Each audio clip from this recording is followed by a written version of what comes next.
Ladies and gentlemen, please welcome a timeless troubadour, a 5-time Grammy Award winner who has sold more than 100 million albums, James Taylor.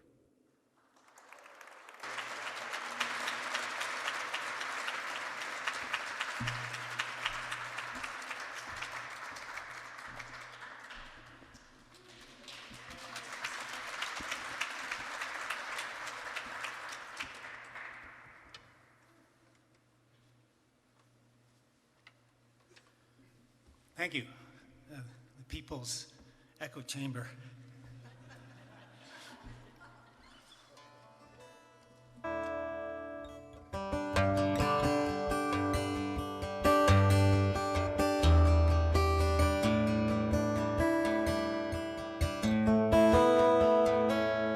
There is a young cowboy living on the range. His horse and his cattle, they're his only companions. He works in the saddle and he sleeps in the canyons, just waiting for summer, his pastures to change.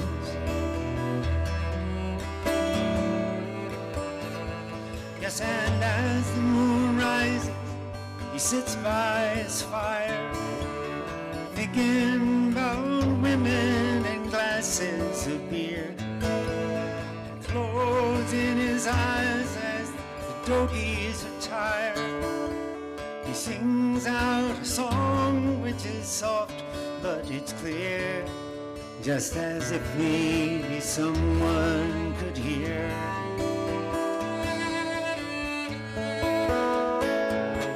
He says, good night, all you moonlight ladies. Rock-a-bye, my sweet baby James. Deep greens and blues are the colors I choose. Won't you let me go down in my dream? Yes, I rock-a-bye, my sweet baby James. Now the 1st of December was covered with snow. Yes, and so was the turnpike from Stockbridge to Boston. The Berkshires, they seem dreamlike on account of that frosting. With 10 miles behind me, 10,000 more to go.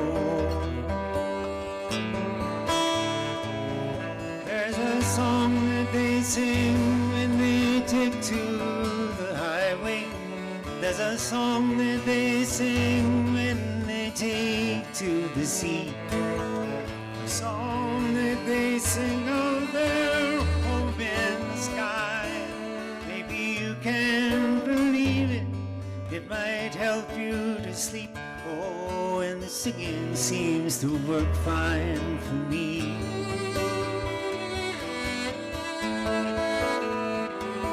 So good night, all you moonlight ladies. Rock-a-bye, old sweet baby James. Deep greens and blues for the colors I choose. Won't you let me go down in my dreams? Oh, time to rock-a-bye, my sweet baby James.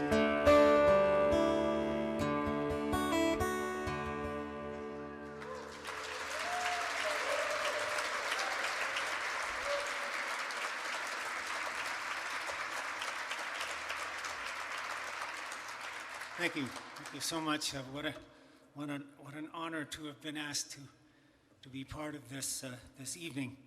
I've, of course, never argued a song in front of the Supreme Court before. Don't really know how this goes. I want to introduce a fine cellist from Boston, Massachusetts, with the Boston Symphony. Ladies and gentlemen, Mr. Owen Young on the cello.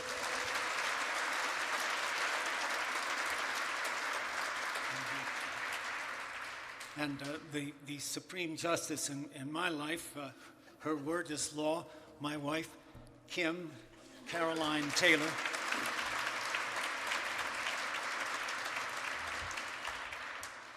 It is, of course, a great honor to play for you all tonight, and for Justice Ginsburg particularly. Here's a song that doesn't really have anything to do with why we're here tonight, but neither did the last one. Actually, it's a simple idea, this song. It's basically that if we want to change the world, the place to start is with the person who's right in front of you. This is a song called Shower the People. Oh, I should also, oh, that's all right. Go ahead.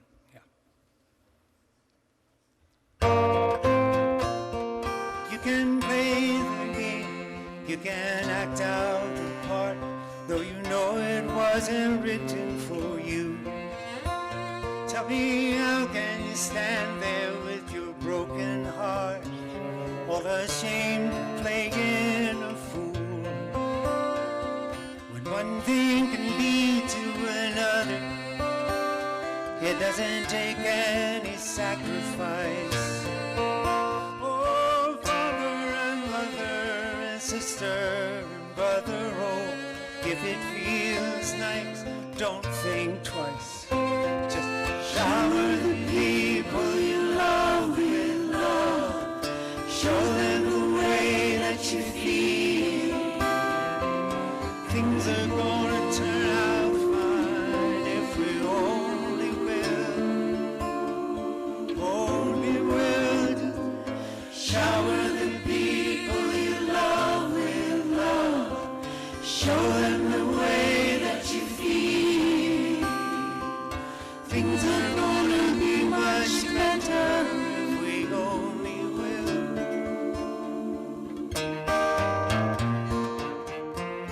You can run, but you cannot hide.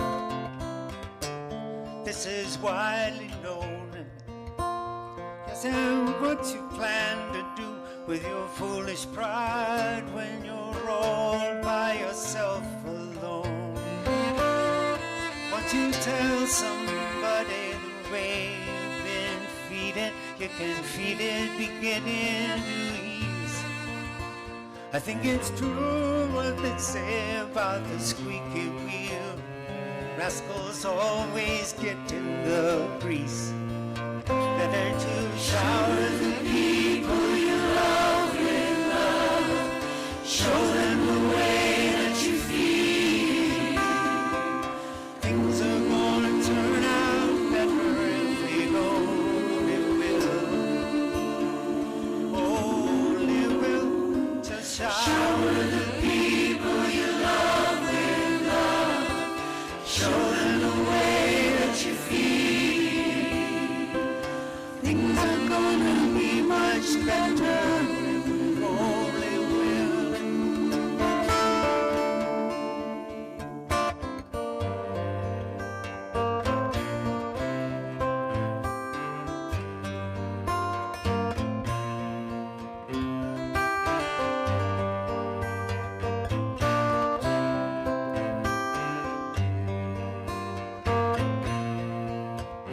They say shower the people you love with love. Show them the way that you feel. Shower the people you love with love. Show them the way that you feel. Shower the people you love with love.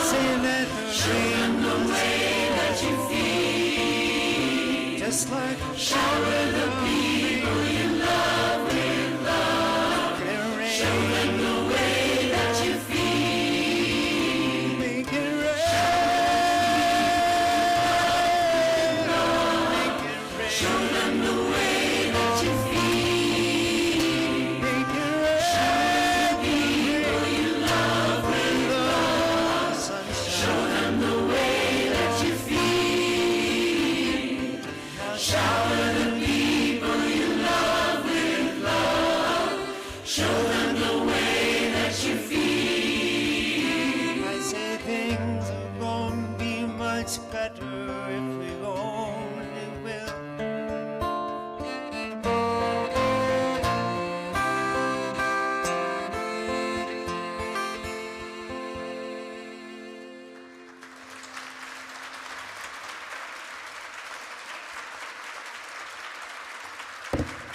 Thank you very much.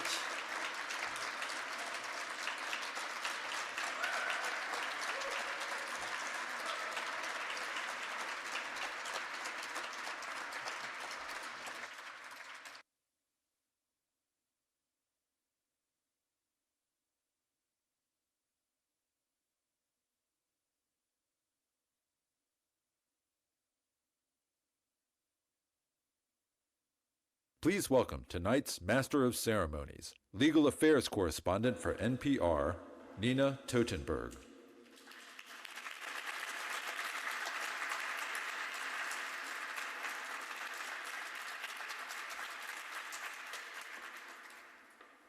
I can't do as well as he did. I'm sorry.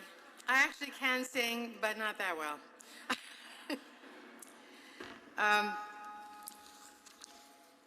I wanted to welcome everybody here tonight to the LBJ Foundation's 2020 Liberty and Justice for All program honoring the Honorable Ruth Bader Ginsburg. In 1956, when 22-year-old Ruth Ginsburg entered Harvard Law School, she was one of just 9 women in a class of 500, and the school's dean invited them all to a dinner at his home.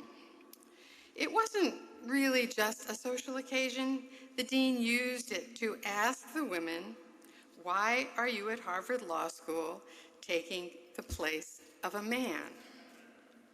Nearly 65 years later, half of the law students are women. 36% of the state Supreme Court justices are women, including 18 female chief justices, and more than a third of the nation's federal judges are women, including Justice Ginsburg and her 2 female colleagues on the nation's highest court. And I have to say here parenthetically that as a person who covered the court when there were no women justices, to walk into that courtroom and see Justice Sotomayor at one end and Justice Kagan at the other and Justice Ginsburg near the center periodically really makes my heart joyful. Ruth Bader Ginsburg, after law school, did something even more remarkable than she's done as a judge. She quite simply changed the way the world is for American women. As a young lawyer, she led the fight in the courts for gender equality. When she began her crusade, women were treated by law differently from men. Hundreds, perhaps even thousands of state, local, and federal laws restricted what women could do, banning them from jobs, from getting loans, even from jury service. By the time Ginsburg donned judicial robes, she had worked a revolution. I, as a young reporter coming up in the male-dominated world of journalism in the 1970s, was one of the many beneficiaries of her work and her friendship, ultimately. I want to take just a moment here to tell you how I first met the future justice. The year was 1971. I was assigned, among other things, to cover the Supreme Court.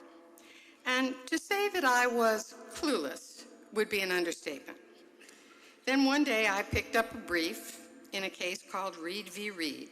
It was a new sort of case back then, and it challenged a state law that treated men differently from women. At issue was an Idaho law that automatically preferred men over women as executors of estates. Well, I really didn't understand the argument that it was unconstitutional under the 14th Amendment guarantee of equal protection of the law because it treated men and women differently. I said to myself, I thought the 14th Amendment was passed to protect African Americans. It wasn't about women. Hell, they didn't even have a vote back then. So I flipped to the front of the brief and saw that the author of this brief was a Rutgers law professor named Ruth Bader Ginsburg. So I went to the phone booth in the press room, and yes, all my colleagues here, we had phone booths in the press room then. And I called her. An hour later, I emerged so stuffed with new information that I felt like a goose whose liver was ready to be served as foie gras. The long and short of it was, as she put it then, that the 14th Amendment says, quote, "Nor shall any state deny to any person the equal protection of the laws." And those words, any person, cover women as well as men. Tonight, we honor Justice Ginsburg and the concept of liberty and justice for all that she embodies. It's now my pleasure to introduce a former Supreme Court clerk who would go on to become special counsel for President Lyndon Johnson, the chairman of the LBJ Foundation, Larry Temple.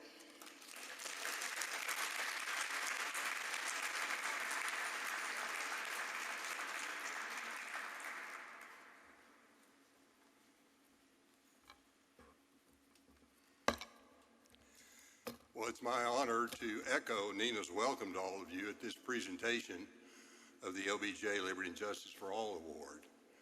Let me tell you about the award. Lyndon Johnson's basic creed was epitomized in the following simple but insightful statement from his 1965 voting rights speech, when he said, "Our mission is at once the oldest and the most basic of this country, to right wrong, to do justice, to serve man." At his core, Lyndon Johnson believed that every citizen of this country should have the opportunity to enjoy the benefits and receive the protections that are fundamental to our democracy.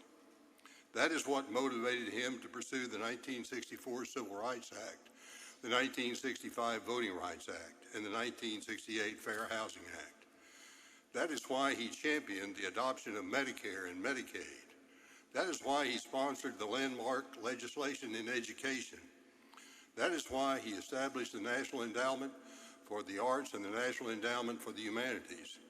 That is why he insisted on the passage of the Clean Rivers and Clean Air laws, the laws expanding our national parks, and the myriad other environmental laws that resulted in historian Doug Brinkley labeling him as the equal of Theodore Roosevelt in preserving our environment. LBJ's belief in equality was the very foundation of all of the Great Society programs. Presidential historian Doris Kearns Goodwin said that no president since Abraham Lincoln comes even close to the achievements of LBJ in the pursuit of equal rights for everyone. The Lyndon B. Johnson Foundation created the Liberty and Justice for All Award to recognize and honor those individuals who, in their own way and in their own time, are carrying on the legacy of opening the doors of opportunity for all of our citizens. The woman we honor tonight has already written her immutable place in the history of this country. Ruth Bader Ginsburg has lived two remarkable and incomparable lives. In the first 20 years of her career, she was a renowned law professor and lawyer. In the 1970s, she was the preeminent lawyer in this country advocating for fairness. Nobody, and I truly mean nobody, in the history of this country has done as much for gender equality as Ruth Bader Ginsburg.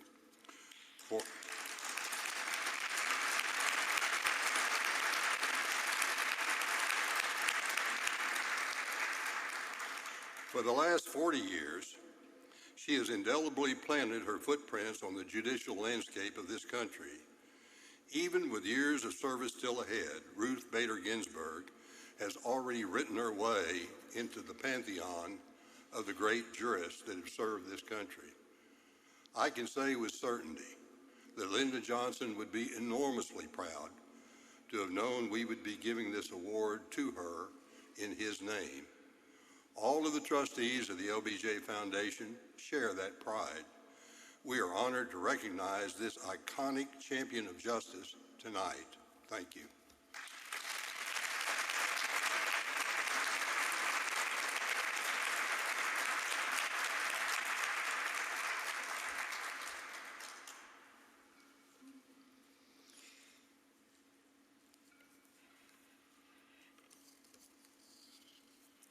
so I have to move on here.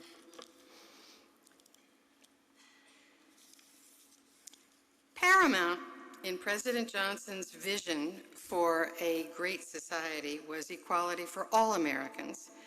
Among other measures in his quest for liberty and justice for all, he championed the Civil Rights Act of '64, banning discrimination based on race, color, sex, religion, or national origin, and the Voting Rights Act of 1965, which enforced the 15th Amendment to the Constitution by removing barriers to voting on the basis of race. Throughout her long career, Justice Ginsburg has dedicated herself to those same principles, as reflected by a few of her writings, which will be read here by three distinguished actors. Sunny Hostin, the Emmy Award-winning co-host of ABC's The View, Emmy Award-winning actress Holland Taylor, and Golden Globe-nominated actress Constance Wu. Please welcome them to the stage.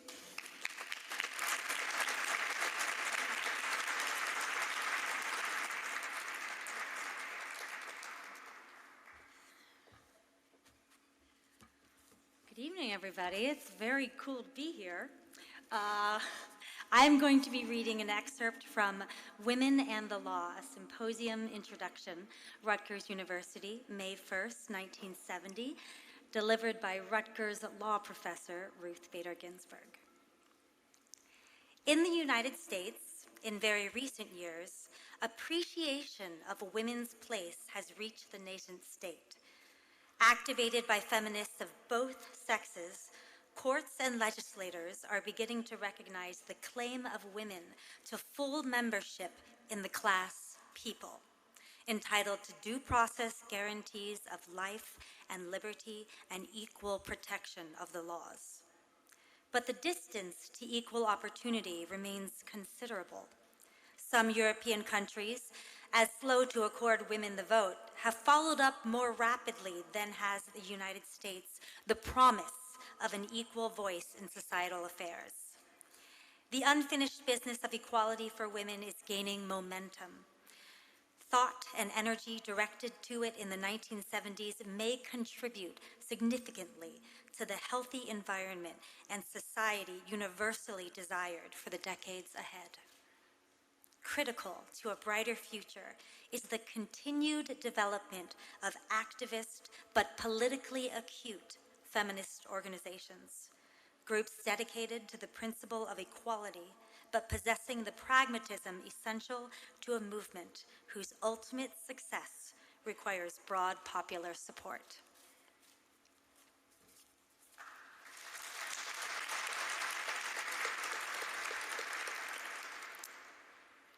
An excerpt from Brief in Frontiero versus Richardson, filed in the United States Supreme Court, January 12, 1973, written by the director of the ACLU's Women's Rights Project, Ruth Bader Ginsburg.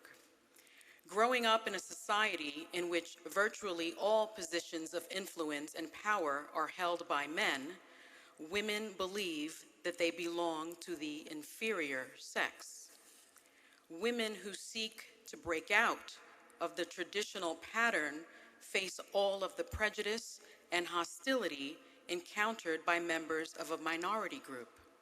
Worse than being discreet and insular, which for other minority groups at least has the advantage of fostering political organizing, women are separated from each other and therefore remain far distant from the political potential appellees ascribe to them.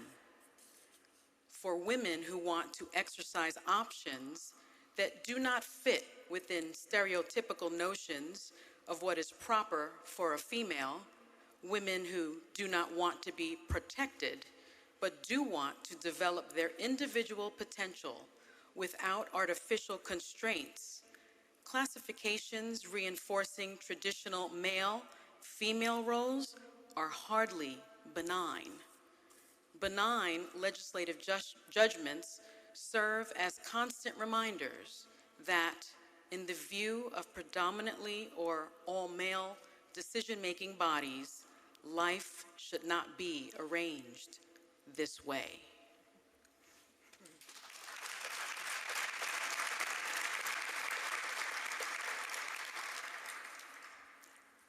Excerpt from the dissenting opinion of Shelby County versus Holder, June 25th, 2013, written by Associate Justice of the United States Supreme Court, Ruth Bader Ginsburg.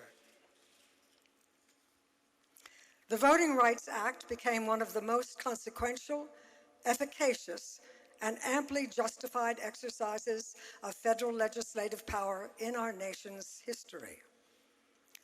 Throwing out pre-clearance when it has worked and is continuing to work to stop discriminatory changes is like throwing away your umbrella in a rainstorm because you are not getting wet.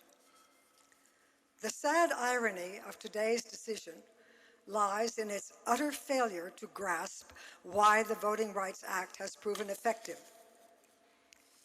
Beyond question, the Voting Rights Act is no ordinary legislation.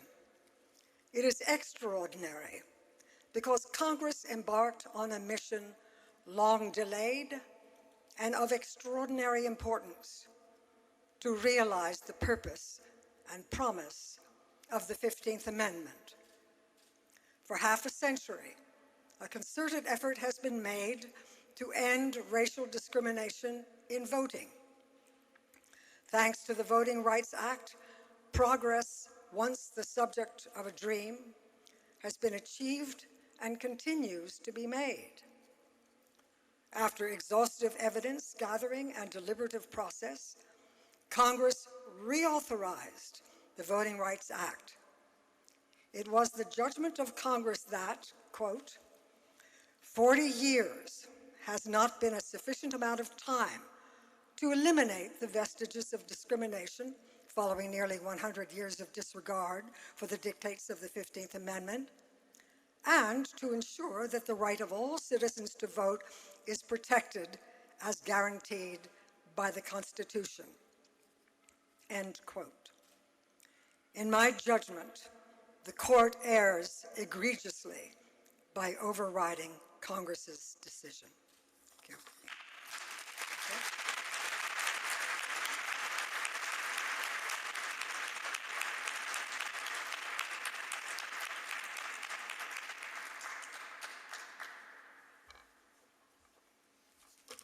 I think this is the end of me anyway. Please welcome former White House Press Secretary and Special Assistant to President Johnson, distinguished journalist Bill Moyers.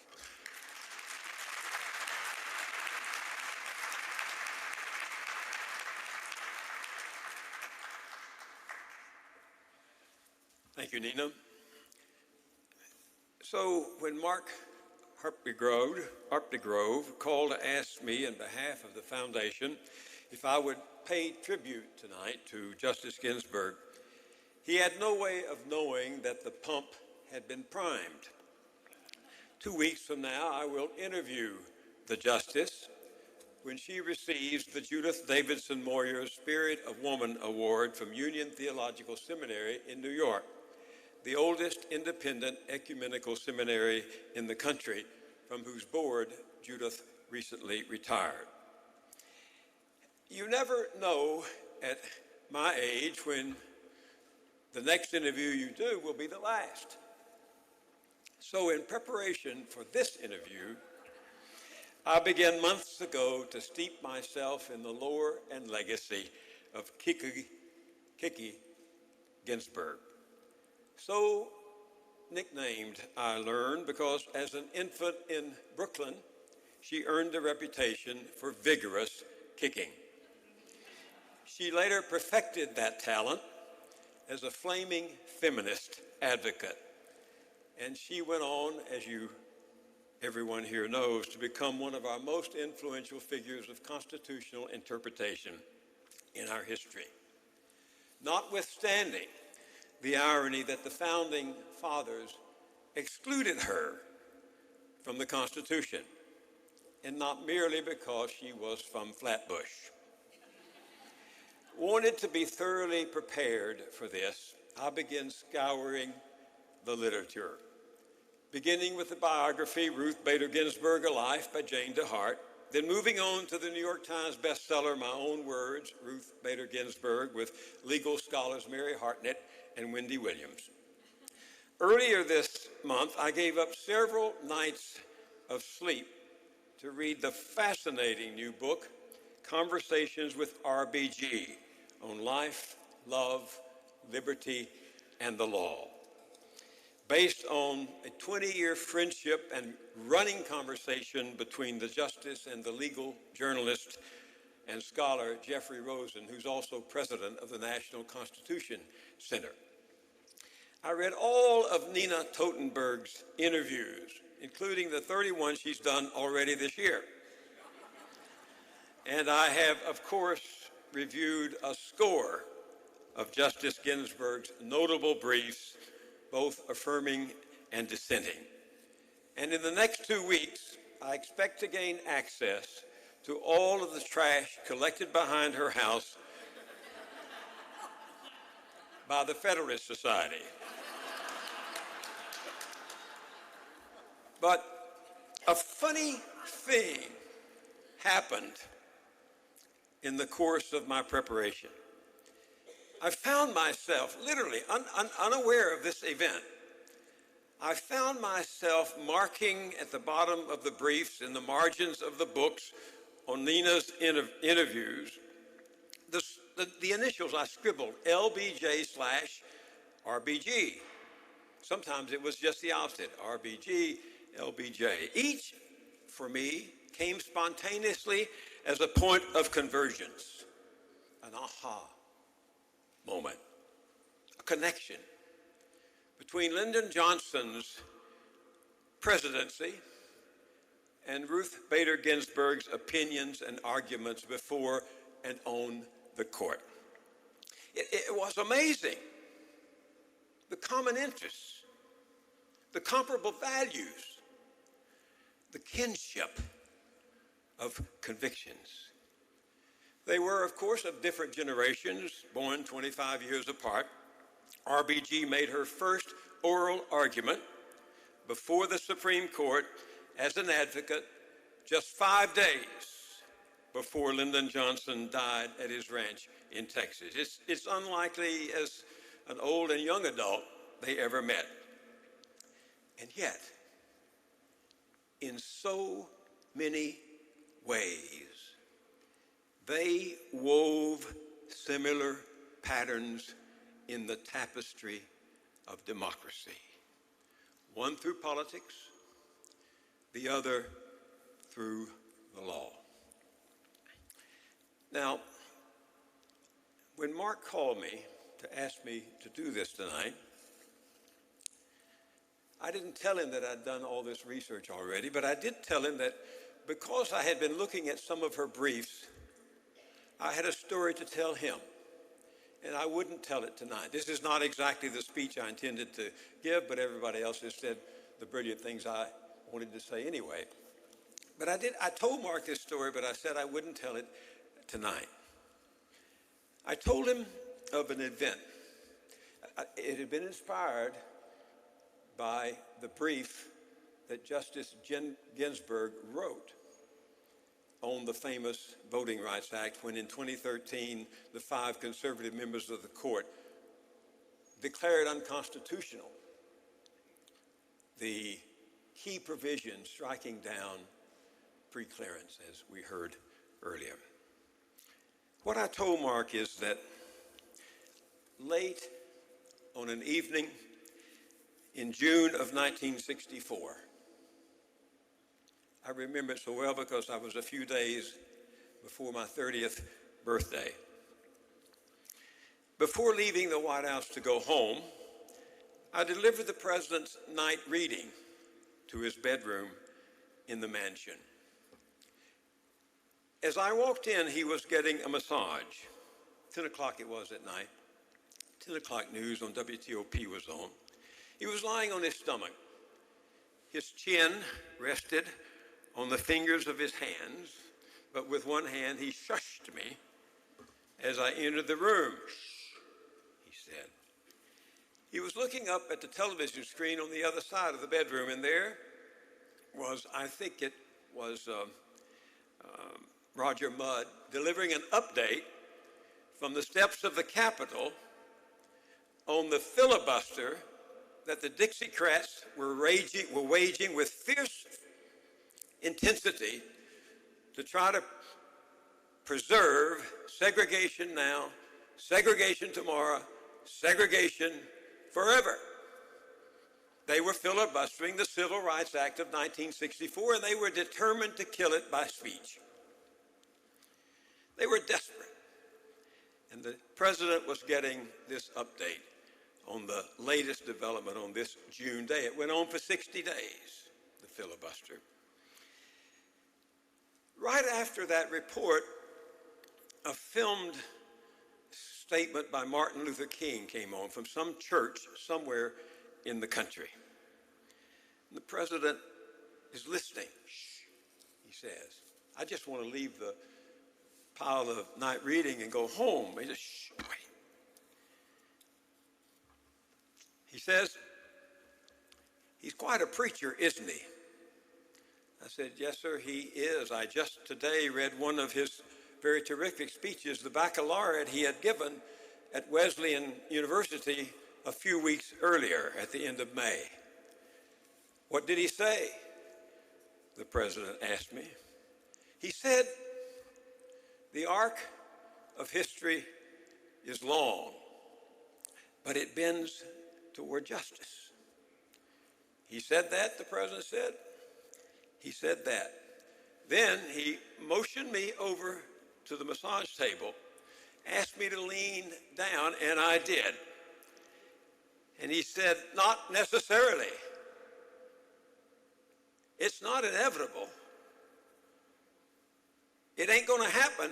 And he said ain't, I apologize, but he said ain't, unless we push. Because he said someone on the other side is always pushing back on the arc to reverse its course.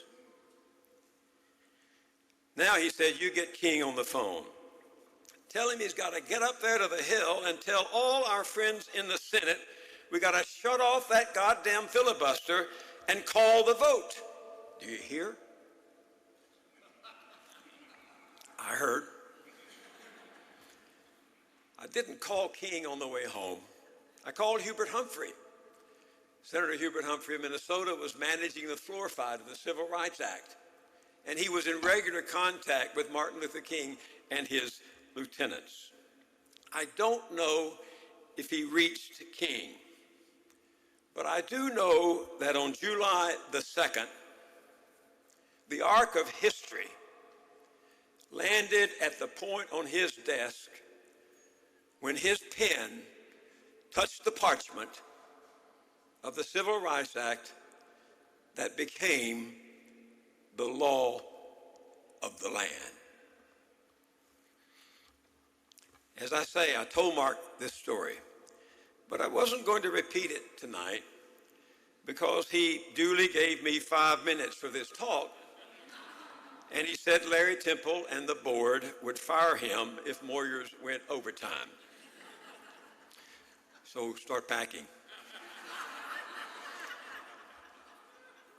What's this got to do with Ruth Bader Ginsburg anyway? She was only 33 when we passed the Civil Rights Act, 34 when a year later we passed the Voting Rights Act, just beginning her long and illustrious career. And of course, it took the course of gender, women's issues, and ours had taken the course of civil rights, but they all grew out of the same womb of human rights. So I was going to honor Mark's injunction and save his job. Until today,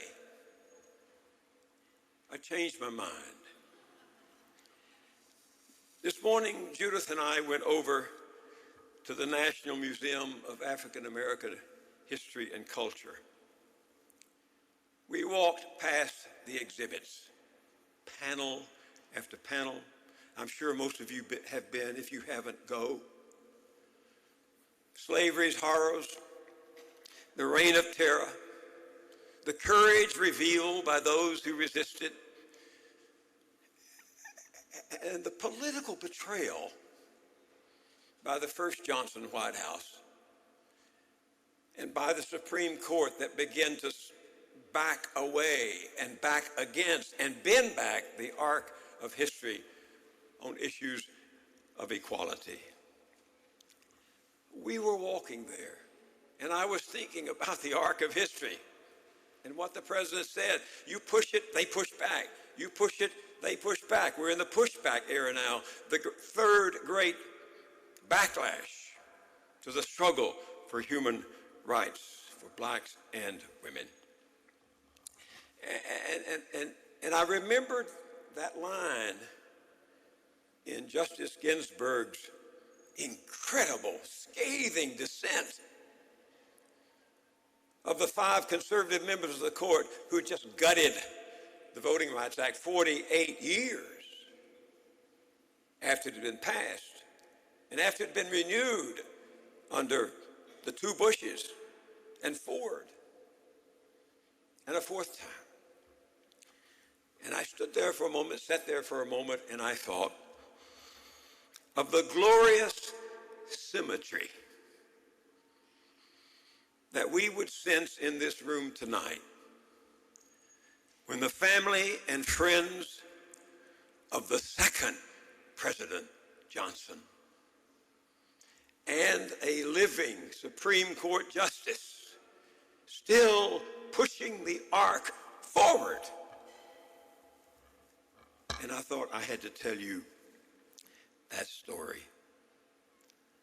The family and friends of one honoring the career and genius of a living Supreme Court justice who put her lean but mighty muscles on that arc as a young legal advocate and has kept pushing ever since.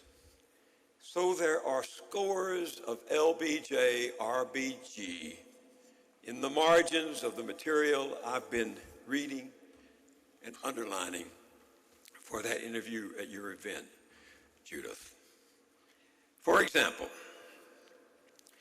Justice Ginsburg once defined affirmative action as endeavors to make the equality ideal more aspirational. I think she said that in Fisher versus the University of Texas when she said, if a University of Texas wants to have a modest affirmative action program, I think that's great. It's their business. I thought when I read that in the brief I was underlining of what President Johnson said at Howard University in 1965 in one of his most controversial speeches. Quote, "You do not take a person who for years has been hobbled by chains and liberate him, bring him up to the starting line of a race and then say to him, you're free to compete with all the others, and still justly believe that you've been completely fair. It is not just enough to open the gates of opportunity. All our citizens, men and women, black and white, must have the ability to walk through those gates. And this is the next and the more profound stage of the battle for civil rights." That was said 54 years ago. For both the justice and the president, equality became a battle of stereotypes and unconscious bias built into the systems and institutions, into, yes, law and tradition. She took on the cases, I think Nina was referring to, of Stephen Weisenfeld, whose wife died in childbirth. Stephen vowed he would work only part-time until his son was in school full-time. So he applied, though this is not the Idaho case. He applied for the Social Security benefits that he thought were available when a wage earner dies and leaves a child in the care of the surviving parent. But he was told by Social Security, Mr. Wiesenfeld, that benefit is a mother's benefit, and you are not a mother. As its advocate, RBG won a unanimous decision from the Supreme Court that put an end not only to the discrimination, but to the stereotype. LBJ, too, battled not in arenas of abstract ideas, but for real life people. Human beings with names, feelings, and needs. The people, as James Taylor sang about tonight, who are right in front of you. In 1964, as I was saying, reactionaries in Congress, many of them his old colleagues, if not his old friends, tried to exempt private business from the proposed Civil Rights Act, requiring an end to discrimination by any business making a profit from serving the public. The president wouldn't budge. I heard him time and again argue that when Helen and Gene Williams, a couple on his staff, drove across the South from Washington to Austin and back, they were more likely to find a motel with a room for a dog than one with a bed for people of color. But I thought at the museum today, if they'd gone through Humboldt, Tennessee, they would have found a red sign there that said, Booker T Motel, everyone welcome. But they were few and far between. For her part, Justice Ginsburg still writes and talks about the individual men and women whose lives have changed because the law was changed.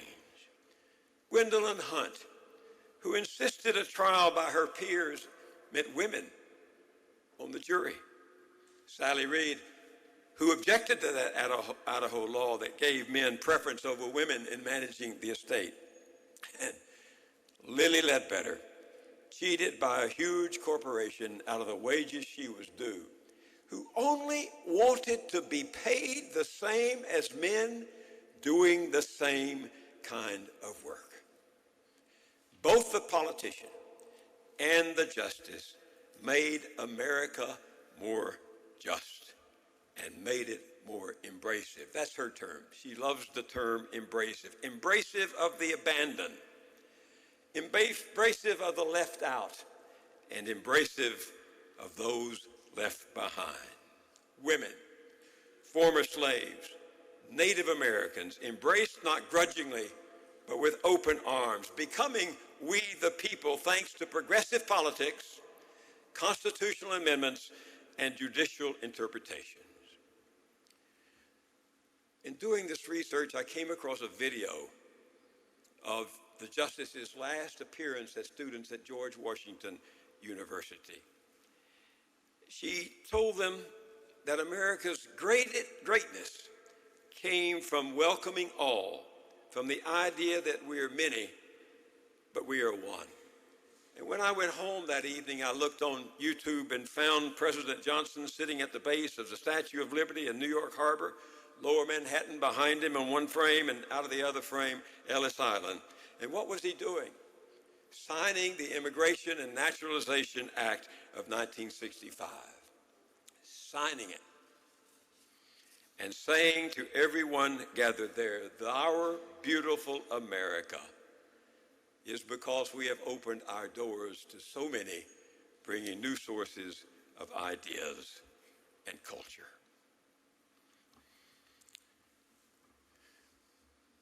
It really is, isn't it, when we put everything else aside? It really is about liberty and justice for all. Otherwise, democracy is a lie. But it's not a lie. Even as adherents of social Darwinism and sociopathic authoritarianism are trying to shut it off, finish it down, turn the very idea of one person, one vote into a winner-take-all society. But in different times and different ways, RBG and LBJ were on the right side of the oldest story in America, driven home by the exhibit at the museum today. the struggle to determine whether we, the people, are indeed a metaphysical reality, one nation, one indivisible, or merely an economic casino masquerading as piety and manipulated by the powerful and the privileged to serve their advantage at the expense of others.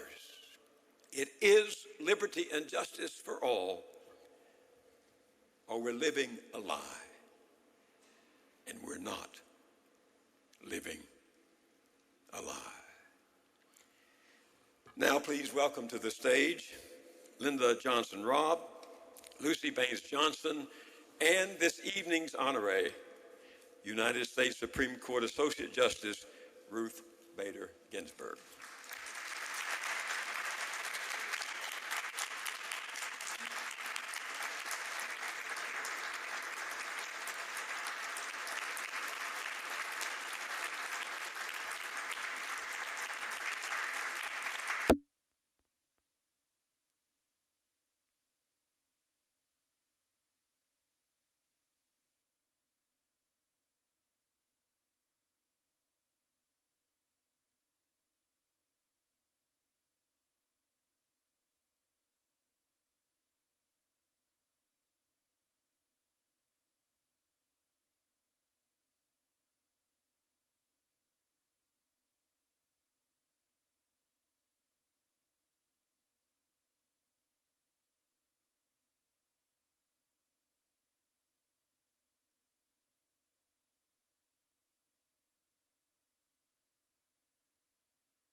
Please welcome to the stage the moderator for this evening's discussion with Justice Ginsburg, President and CEO of the LBJ Foundation, Mark Updegrove.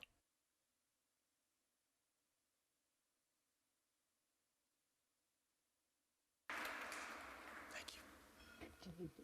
Can you bring back the podium so I can make it smile? See you at dinner.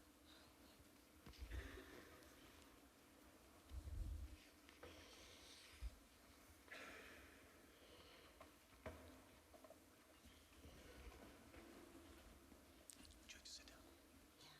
I'm gonna make some. Ma'am, I'm gonna make some opening remarks. please, by all But means. they took away the podium. Oh, do you want to sit? Why don't you sit? Yeah. I think they want you to sit here, ma'am. Is that okay? Isn't that one? Okay. Yeah.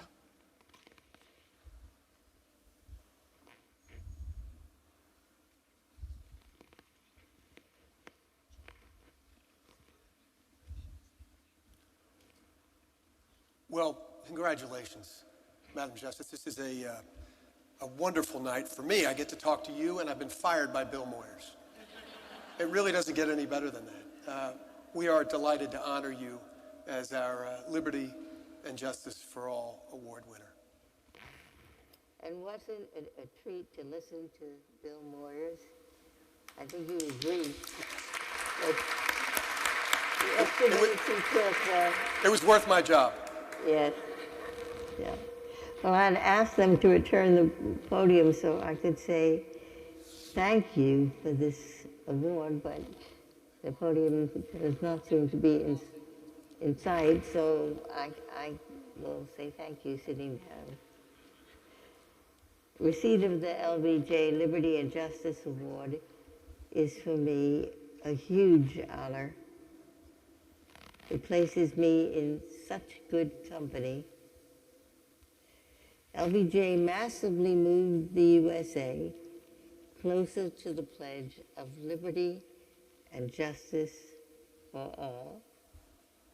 Programs his administration initiated under the ambitious title, The War on Poverty, aim to portray the USA as a people who value the dignity and potential of every human being.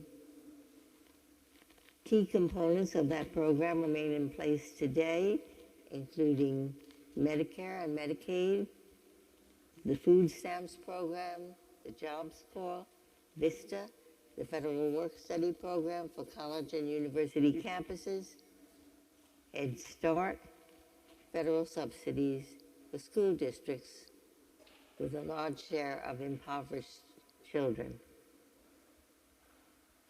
Giant strides during President Johnson's tenure, as you just heard from Nina Totenberg and Bill Moyers. LBJ engineered the passage of the Civil Rights Act of 1964, which broadly banned discrimination on the basis of race and included sex as well in Title VII, the Act's employment chapter. The next year, he successfully advanced the Voting Rights Act of 1965. Those measures were costly. President Johnson knew they would end the South's fidelity to the Democratic Party. But the legislation was overdue, and he was determined to get the bills passed. The motivating ideal: we the people should embrace all who dwell in our fair land, not just white men of means. It is an ideal still resisted in some quarters, but we have reason to believe it will endure, because as Bill Moyers said, it is essential to a true democracy in today's world. My appreciation for selecting me for this award. My thanks to everyone involved in planning tonight's events, and to all gathered here for attending. I hope you are enjoying and will continue to enjoy the evening. Thank you, thank you.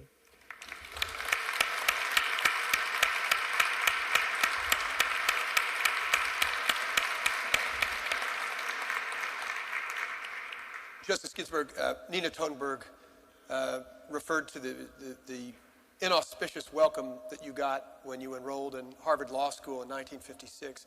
But I wonder what you had in mind for your life, what you imagined for your life when you graduated from Columbia Law School in 1959. I anticipated I would get a job in a law firm.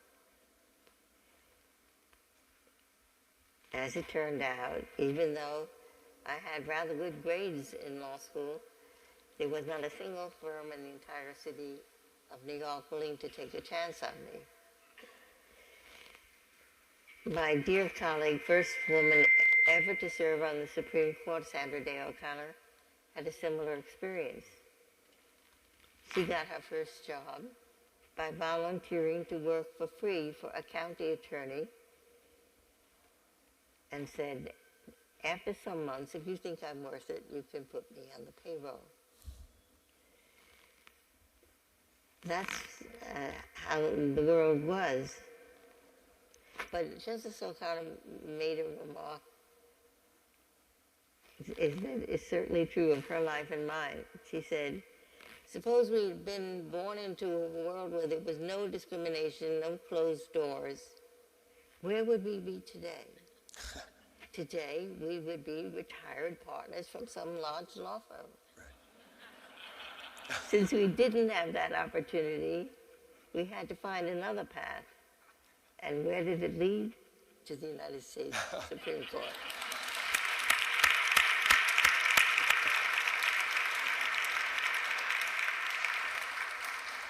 In the short film that we saw in the opening, you said, relating to the struggle for gender equity in the 1970s, you referred to today's times. You said, we may be in trying times, but think of how it was. But I wonder, when you were waging that battle in the 1970s, if you were to look forward almost 50 years, would you have thought that we would have progressed further than we have today? We have come a very long way. When, in the beginning of the 70s, the statute books of the states, the U.S. Code, were riddled with gender-based differentials. which were not thought of as discriminatory. They were thought to operate benignly in women's favor. It's in one case that Bill Moyers mentioned, Gwendolyn Hoyt's case, women were called to serve on juries. That was thought a favor to women. After all, they were the center of home and family life, so why bother them with jury duty? But jury duty is not only a right, it's an obligation of citizenship. And if you are not needed to participate in our system of justice, you are expendable. You are less than a full citizen. So my job was to get the court to see that all these differentials did not operate benignly in women's favor. They ranked women as subordinate.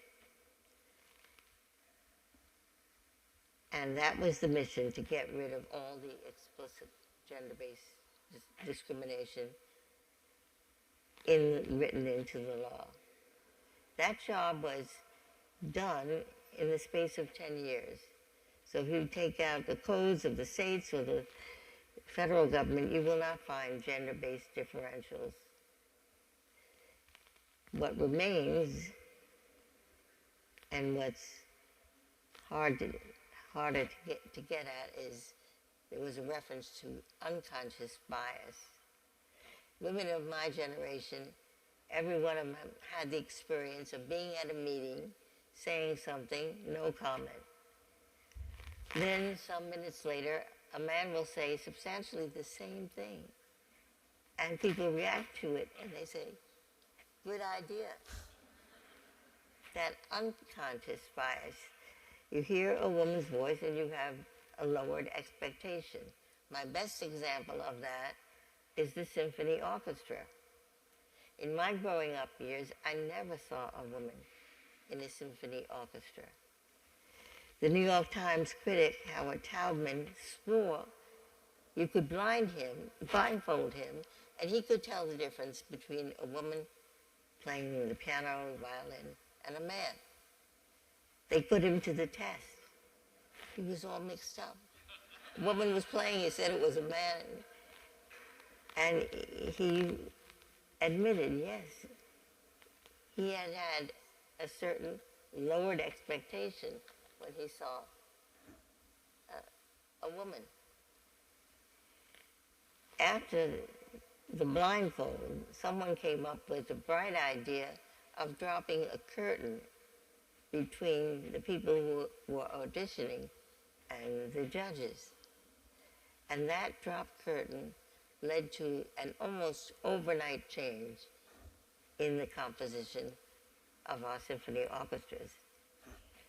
I was telling this story once at a music festival, and a young violinist came up to me and said, you left something out. What did I leave out? You left out that we audition shoeless, so they won't hear a woman's heels coming on the stage. But that's something that the law alone can't get at. It takes a consciousness that exists and a readiness to get past it. So I'd say that's number one, unconscious bias, and perhaps on the same level is the work-life balance, which I thought in the electronic age would be easier to overcome. Because if you're a lawyer, for example, you have the entire law library at your fingertips wherever you are. But firms have not yet been sufficiently accommodating. There's been vast improvement. I mean, I think of my last year of law school at Columbia Law School. In that whole area of New York, there was only one nursery school. It would take a child for 3 hours, 9 to 12, or 2 to 5. My daughter is now a distinguished professor at Columbia Law School. When She started working at Columbia many years ago. There were already dozens of full-day daycare centers in that area. So it's improving. One of the hurdles for me getting a job, a first job, is I had a 4-year-old child when I graduated from law school.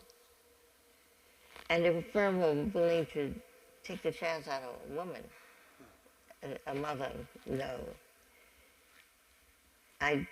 Today I'd say every one of my colleagues has had law clerks with children. And so it's no longer considered the impediment that it once was. So the large job of getting rid of the explicit gender-based barriers has been done. Unconscious bias, work-life balance remain to be grappled with. Madam Justice, your mother-in-law gave you advice on your wedding day that you have said has been instrumental in your life. She said, in every good marriage, it helps sometimes to be a little deaf. You have applied that notion to your tenure at the Supreme Court. When a thoughtless or unkind word is spoken, you've written, best to tune out. Reacting in anger or annoyance will not advance one's ability to persuade. So how do you best practice the art of persuasion as a Supreme Court justice? By giving reasons why. Unlike members of the legislature, judges have to explain their decisions. And in that process of reasoning why, you're aiming to, your first audience is your colleagues when you circulate your opinion. Every time I circulate a dissent, I'm aiming for that, can I get that 5th vote to make a majority? It's true that it rarely occurs, but it does occur, that the persuasiveness of an opinion draft will switch what was the dissent to majority opinion. And I had that heady experience some years ago when I was assigned by a senior colleague to write a dissenting opinion just for the two of us.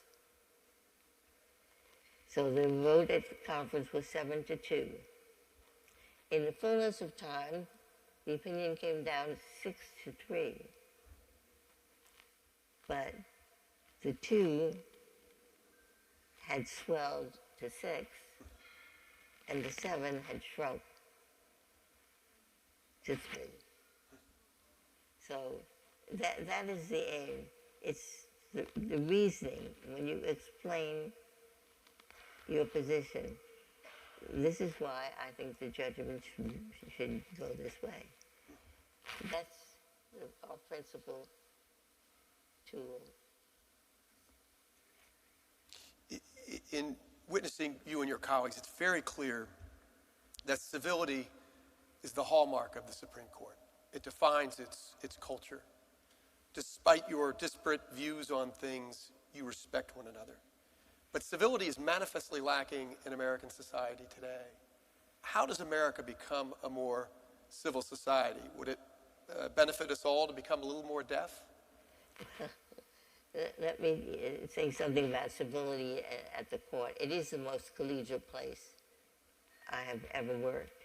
One symbol of it is every day before we sit to hear cases and every day before we confer on cases, we go around the conference room, each justice shakes hands with every other, and that's the way of saying, yes, you circulated a pretty spicy dissent yesterday from my excellent majority opinion, but we're all in this together, and we know that the institution we serve is ever so much more important than our individual egos. So to make it work, we have to not just tolerate, but genuinely appreciate each other. Now, we've seen a high degree of polarization in recent years. Yes, that's true. But if you think back to 1993, the year that President Clinton nominated me for the good job I now hold for 27 years, I had spent 10 years of my life helping to organize and then superintending the ACLU's Women's Rights Project. And I was one of 4 general counsel to the ACLU. The vote for my confirmation was 96-3, and no one raised a question about my ACLU affiliation, not one. In the next year, when President Clinton nominated Stephen Breyer, it was the same way. Overwhelming approval of the nomination. My hope is that someday there will be patriots on both sides of the aisle who are determined to stop the dysfunction we are now experiencing, and who will decide that their institution of government should work for the benefit of all of the people.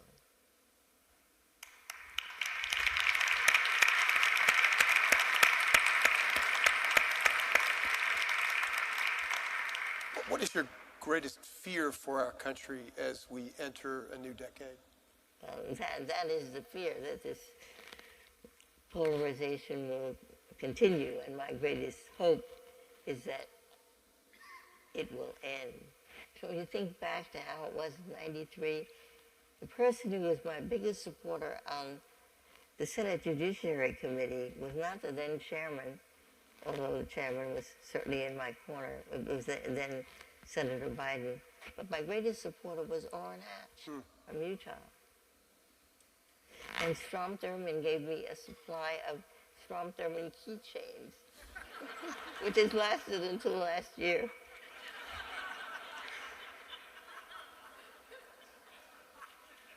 So I know how it could be, and I hope it will be that way again. Is there a catalyst for greater unity, in your view?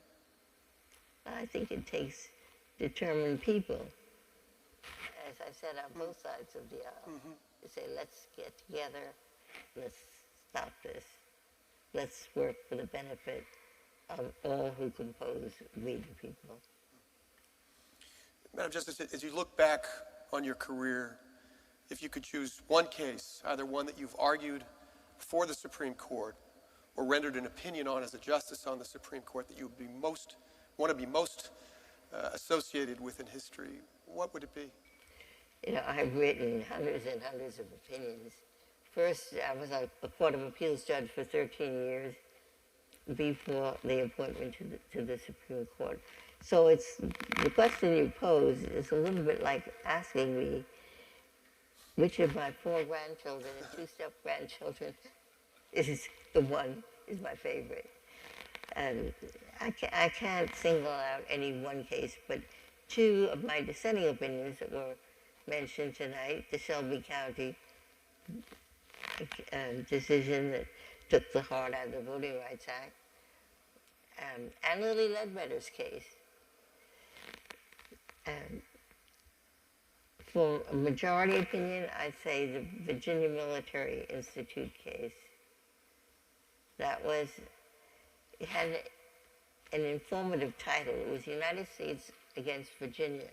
The federal government was suing the state of Virginia, saying you can't make an educational opportunity available to members of one sex only. A few years ago, I went to VMI to celebrate the 21st anniversary of the decision, and everyone is so proud of the women cadets. And the faculty saw the benefit immediately because they knew they could upgrade their applicant pool if they included women. But these women, they're there for the rigorous training, They want to go through the rat line. They want to live in the same Spartan quarters, but they also want to be engineers, nuclear scientists.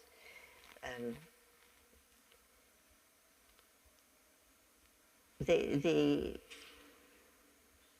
decision in the BMI case was, there were only 8 justices sitting, so it was 7-1, and Justice Scalia was the sole dissenter. He predicted that the school, admitting women, would spell the end of the school. Far from it. The school is in the best shape it's ever been today. So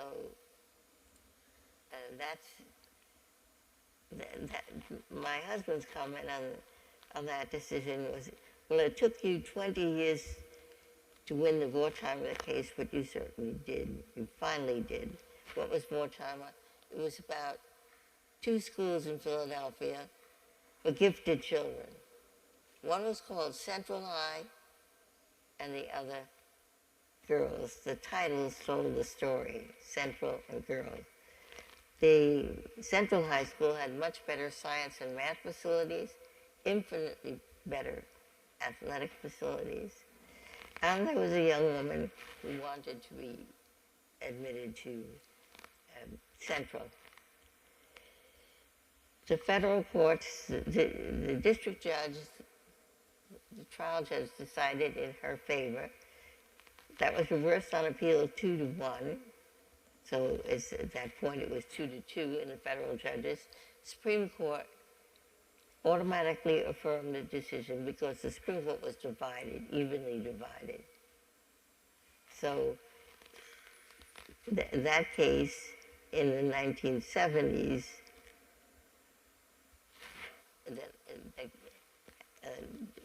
ended in a division, in a tie, was a clear winner by 1996 when the VMI case was decided. This may be just as challenging a question, but what accomplishment in your remarkable career gives you the greatest pride? I suppose that I was lucky enough to be part of the revived feminist movement. Women had been saying the same things that we were saying in the 70s ever since Abigail Adams. But society was not yet prepared to listen. Even in the 60s, in the 70s, there had been a sea change in the way people were living. And I think of my own family. My daughter was born in 1955, and I was one of the few working moms in her grade school class. My son was born 10 years later in 1965, and it is not at all unusual to have a 2-earner family. So I saw the law as catching up to a change that was already occurring in the larger society. Society had changed, so the law kind of put its imprimatur on that change. That started with the way people were conducting their lives. For one thing, women had many more years without child care responsibility because people lived much longer than they once did. And then inflation helped too. Because if you wanted to give your children opportunities, you needed a second income. And then the feminist movement was revived, not just in the United States, it was all over the world. I think it was 1975, the UN declared that International Women's Year. So I consider myself tremendously fortunate to have been alive and a lawyer when society finally was ready to recognize women as persons equal in citizenship stature to men.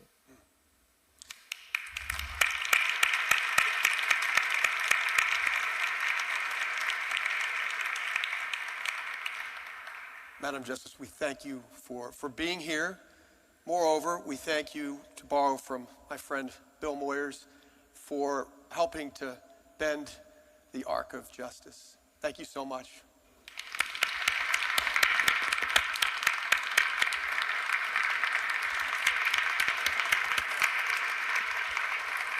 Okay, you go out this way? Yeah.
Ladies and gentlemen, the program has now concluded.